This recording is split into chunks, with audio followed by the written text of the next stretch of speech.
आप सभी को जय मसीह की। और आज सुबह के लिए हम उत्पत्ति का 22वां अध्याय वचन 1, 2 और 3 को पढ़ेंगे और बाद में वचन 5 को भी पढ़ेंगे। तो वचन 1 और 2 को हम पढ़ते हैं और वचनों में इस प्रकार से लिखा है कि इन बातों के पश्चात ऐसा हुआ कि परमेश्वर ने इब्राहिम से यह कहकर उसकी परीक्षा की कि हे इब्राहिम। उसने कहा, देख मैं यहाँ हूँ। उसने कहा, अपने पुत्र को अर्थात अपने इकलौते पुत्र इसहाक को जिससे तू प्रेम रखता है संग लेकर मोरिया देश में चला जा और वहाँ उसको एक पहाड़ के ऊपर जो मैं तुझे बताऊंगा होम बलि करके चढ़ा।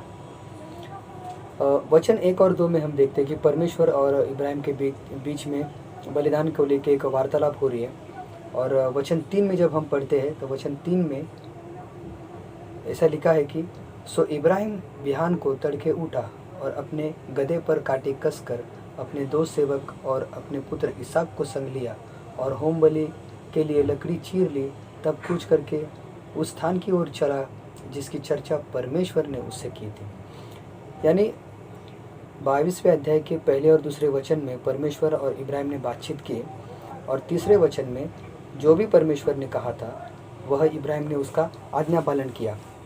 और हम सोच सकते हैं यहाँ पर कि इब्राहिम इस प्रकार से सोच सकता था कि परमेश्वर ने मुझे 100 साल की उम्र में बेटा दिया है जिसका नाम इसहाक है। परमेश्वर ने मुझसे वादा किया है कि मैं तेरे वंश को बढ़ाऊंगा, तारोगन के जैसा इतना बढ़ाऊंगा। और फिर परमेश्वर कहते हैं कि इसी पुत्र को लेके तू बलिदान करने के लिए मोरिया पर्वत पर चला जा। अगर इस कहानी में से हम इब्राहिम को निकालते हैं और अपने आप को रखें तो क्या होगा? सबसे पहली बात तो हमारे मन में यह विचार आएगा, यह जो आवाज़ मैं सुन रहा हूँ यह परमेश्वर की नहीं हो सकती, क्योंकि परमेश्वर ने मुझसे कहा है कि मैं तुझे एक पुत्र दूंगा जो उसने मुझे दिया, मैं तेरे वंश को बढ़ाऊंगा। और परमेश्वर कहते हैं कि इस पुत्र को बलि कर। यह परमेश्वर की वाणी नहीं हो सकती। लेकिन सोचने वाली बात है कि इब्राहिम ने परमेश्वर की आवाज़ को सुना और विश्वास के कदम उठाए। इब्राहिम इतना बड़ा डिसीजन कैसे ले सकता है?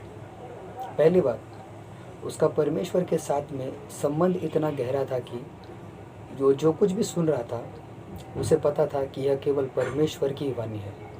और दूसरी बात, उसके अंदर वह विश्वास था, वह जानता था कि परमेश्वर ने उसको वादा दिया है कि मैं तेरे वंश को आकाश के तारों को नहीं इतना बढ़ाऊंगा, तो ज़रूर उस वादे को पूरा करेगा। परमेश्वर का कोई भी शब्द बिना पूरे हुए नहीं रहता है। और यह एक विश्वासी के जीवन में एक एप्लीकेशन है कि हाँ, मेरे पास सेवकाई के लिए समय नहीं है, मेरी आर्थिक परिस्थिति ठीक नहीं है, मैं विश्वास के कदम नहीं उठा पा रहा हूँ, लेकिन जहाँ कहीं पर भी मुझे मौका मिलता है मैं परमेश्वर की सेवकाई के लिए अपने आप को उपलब्ध रखता हूँ। चाहे कुछ भी हो जाए, परिस्थिति कुछ भी हो जाए, मैं परमेश्वर के आज्ञा का पालन करूँगा, उसकी आवाज़ को सुन के। यह एप्लीकेशन हमारे जीवन के लिए हम लागू कर सकते हैं। दूसरा कुरिन्थियों का 13वां अध्याय वचन 5 में लिखा है कि अपने आप को परखो कि तुम विश्वास में हो कि नहीं।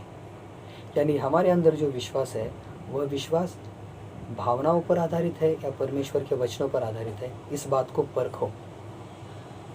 मैं ये नहीं कहता कि हमारे जीवन में जब तकलीफ़ आएगी तब हम रोएंगे नहीं, हमारा दिल टूटेगा नहीं, हम दुखी नहीं होंगे, नहीं, ये सारी बातें होगी।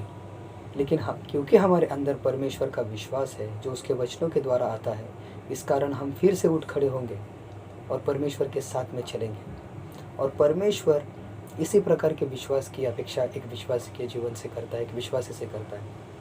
और उत्पत्ति का 22वां अध्याय वचन 5 में जब हम पढ़ते तब इब्राहिम अपने सेवकों से कह रहा है कि हम दोनों ऊपर जाएंगे, आराधना करके वापस आएंगे। यानी उसे विश्वास था कि परमेश्वर वहाँ पर कुछ तो उपाय करेगा,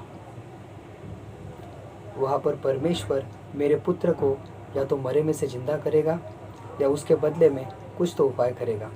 और यह बहुत ही अद्भुत बात है हमारे जीवन के लिए, और यह है दृढ़ विश्वास।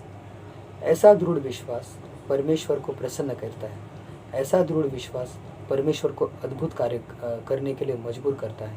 और ऐसा ही दृढ़ विश्वास एक विश्वासी को परमेश्वर के पीछे चलने के लिए प्रोत्साहित करता है। केवल विश्वास ही है जो परमेश्वर को प्रसन्न कर सकता है, जो परमेश्वर को प्रसन्न करता है। और अब्राहम और इसहाक की कहानी में हम देखते हैं, परमेश्वर की आवाज़ को सुना, विश्वास से आज्ञा पालन किया, और परमेश्वर ने वहाँ पर इसहाक के बदले में एक भेड़ उपलब्ध करके दी। विश्वास आपके जीवन को बदलता है। आमीन।